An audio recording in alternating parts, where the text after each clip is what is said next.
Nabi katakan, la yaqbalullahu salata musbilin. Allah nggak akan menerima salat orang yang pakaiannya isbal. Ya. Masya Allah, kalimatnya indah sekali. Orang yang pakaiannya di bawah mata kaki, maka tempatnya di neraka.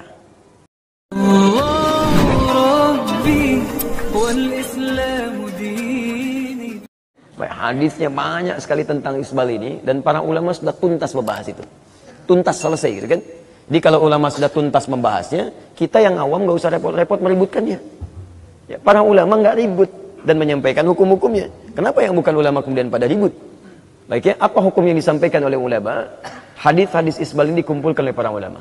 Karena bukan cuma 1-2 hadis. Bahkan ada yang menghitung sampai 143 hadis. Menghitung demikian. Nah, kalau ada satu perkara, dan hadisnya lebih daripada 1, maka hukumnya Anda harus mengumpulkan semua hadisnya. Tidak boleh melihat 1-2 hadis. Karena ketika Anda melihat 1-2 hadis saja, maka kesimpulannya akan terbatas di hadis itu.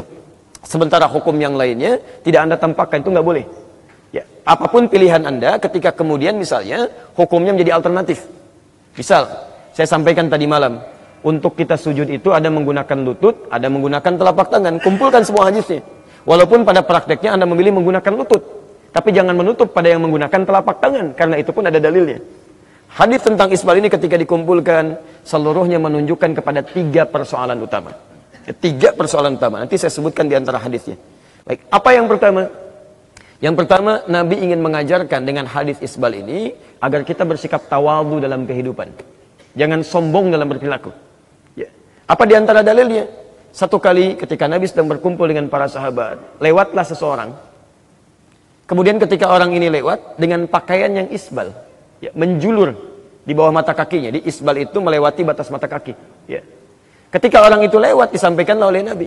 Ya. Masya Allah, kalimatnya indah sekali. Orang yang pakaiannya di bawah mata kaki, maka tempatnya di neraka. Orang yang pakaiannya di bawah mata kaki, musbil, famaqaduhu finnar, tempatnya di neraka. Masya Allah.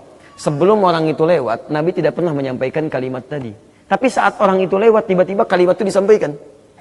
Yang menarik, sahabat Abu Bakar radhiyallahu taala anhu itu masya Allah pakaiannya itu terbiasa melorot sampai ke bawah mata kaki. Ya, jadi beliau itu fisiknya digambarkan kurus. Nah ini seperti saya lah ya. Allah taala alam bagaimana gitu. Jadi celananya sering melorot ya, sering melorot ke bawah mata kakinya. Disampaikan kepada Nabi, ya Rasulullah kalau saya bagaimana seperti ini? Kata Nabi, kamu tidak. Di sampingnya ada Ibnu Umar.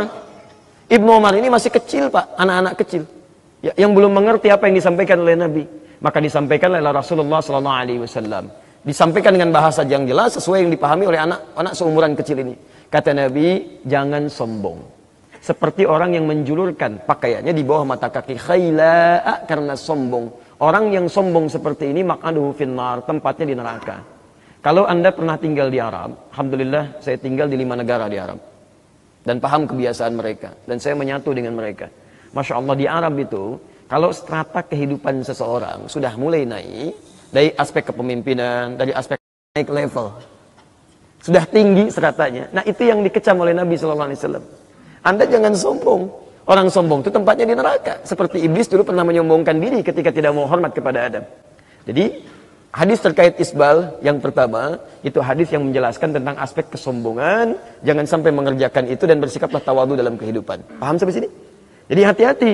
Walaupun ada yang tidak isbal, pakaiannya di atas mata kaki misalnya, tapi sombong dalam kehidupan, yang neraka juga. Hati-hati gitu kan. Dan jangan saling mencela di sini, itu tidak baik. Ya.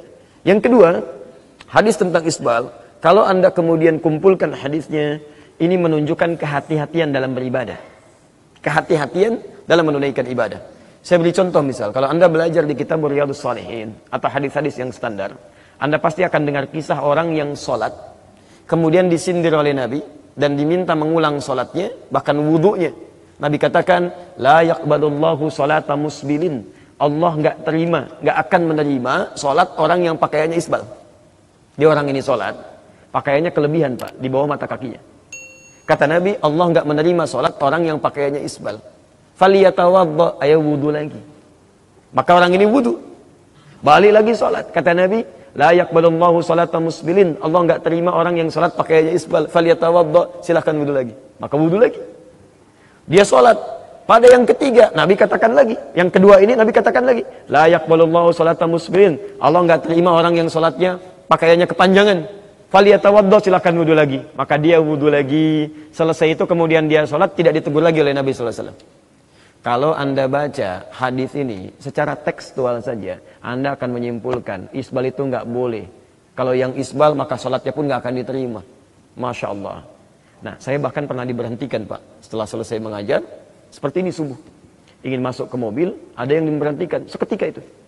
Karena saya sama tuh, tadi kayak sahabat Abu Bakar tuh fisiknya. Ya, saya sering, celana saya tuh dibuat di atas mata kaki sedikit. Tapi karena seperti ini, kadang jalan melorot gitu kan. Satu kali ngimamin subuh, begitu setelah menyampaikan pengajian, dihadang oleh salah seorang jemaah, menyampaikan hadis tadi, Ustaz, bagaimana pendapat Ustaz? Nabi kan mengatakan Allah nggak terima sholat orang yang pakaiannya kepanjangan. Maksudnya sholat Ustaz nggak sah gitu kan. Cuma dalam bahasa yang lebih sopan gitu kan. Lalu dia katakan hadis tadi. Saya tanyakan begini. Perhatikan pertanyaan saya. Pertama, Anda baca hadisnya kan? Iya. Baik, pertanyaan saya. Bukankah Nabi mengatakan pada orang ini, ketika dia menggunakan pakaian isbal untuk wudu lagi, faliyatawaddu? Kata orang ini benar. Baik, pertanyaan saya. Kalau yang salah pakaiannya, kenapa Nabi tidak menyuruh ganti pakaian, tapi nyuruh wudu? Dia diam. Yang kedua, bukankah Nabi meminta orang ini sampai 3 kali? Dan pada yang ketiga, Nabi tidak menegur lagi. Padahal orang ini sholat dengan pakaian yang sama. Kalaulah pakaian yang dipersoalkan, kenapa pada yang ketiga Nabi tidak menegur lagi? Tapi membiarkan dia sholat dengan pakaian yang sama dan didiamkan oleh Nabi SAW. Karena pakaiannya kepanjangan itu, terlampau buru-buru wudunya, tertutuplah sebagian dari kakinya itu. Ada yang menyebutkan bagian tumit dan bagian tertentu. Tertutuplah sebagian pakaiannya, dia berwudu nggak terbasuh ini. Pada yang ketiga kali dia baru sadar, mungkin ini yang dimaksud Nabi, dibasuhlah oleh dia keseluruhannya. Begitu selesai wudunya sempurna, terbasuh dengan baik, sholat dia tidak ditegur lagi oleh Nabi SAW.